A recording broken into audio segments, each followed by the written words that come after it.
ശരിയാണ്. BJPയെ പരാജയപ്പെടുത്താനുള്ള മുഴുവൻ ഉത്തരവാദിത്വമൊന്നും STPക്ക് ഏറ്റെടുക്കാൻ കഴിയില്ല.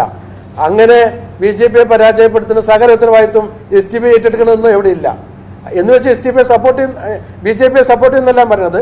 പക്ഷേ BJPയെ പരാജയപ്പെടുത്താനുള്ള എല്ലാ ഉത്തരവാദിത്വവും റിസ്ക്കും STP ഏറ്റെടുക്കണമെന്ന് പറയുന്നതിൽ അർത്ഥമില്ല.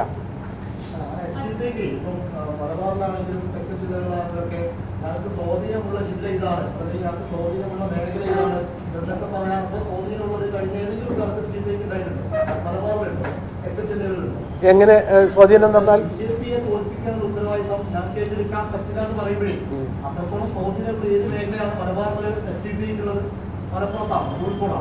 നിങ്ങൾ ആലോചിച്ച് നോക്കും. മലപ്പുറം കേരളത്തിൽ 103 സീറ്റുകളിൽ STPI ഇവിടെ തിരഞ്ഞെടുക്കപ്പെട്ടിട്ടുണ്ടല്ലോ കേരളത്തിൽ.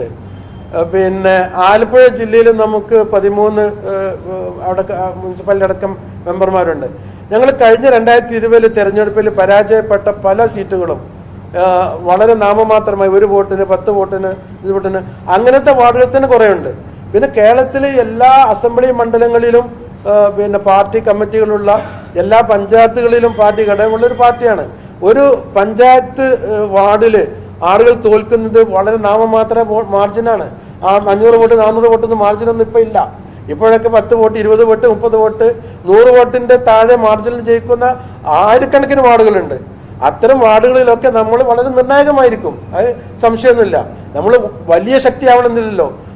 50 വോട്ടിന്റെ വോട്ട് പോലും നമുക്ക് വലിയ കാര്യമായിരിക്കും. ഇപ്പൊ നമ്മൾ കഴിഞ്ഞ പിന്നെ നിയമസഭ പഞ്ചായത്ത് തെരഞ്ഞെടുപ്പിൽ റിസൾട്ട് വന്നതിന് ശേഷം നമ്മൾ BJPയെ തോൽപ്പിക്കാനൊക്കെ ശ്രമങ്ങൾ നടത്തിയിട്ടുണ്ട്, അത് സംശയമൊന്നുമില്ല. BJP വരാതിരിക്കാൻ വേണ്ടി നമ്മൾ പല പഞ്ചായത്തുകളും നിലപാടെടുത്തിട്ടുണ്ട്. അപ്പൊ ഞാൻ പറഞ്ഞു വരുന്നത് ജയിച്ചതിന് ശേഷമുള്ള കാര്യമല്ല, ഇപ്പോൾ തന്നെ ഇലക്ഷന്റെ ഈ ഒരു ഘട്ടത്തിൽ പിന്നെ BJP തോൽപ്പിക്കുക എന്ന ഒരു അജണ്ട മാത്രമായി നമുക്ക് നടക്കാൻ കഴിയില്ല. നമ്മുടെ വിജയമാണ് നമ്മൾ ഏറ്റവും മുന്നിൽ കാണുന്നത്. STPക്ക് കൂടുതൽ മെമ്പർമാരുണ്ടാവുക, കൂടുതൽ ജനപ്രതിനിധികൾ ഉണ്ടാവുക എന്ന ലക്ഷ്യത്തോടെയാണ് നമ്മൾ പ്രവർത്തിക്കുന്നത്.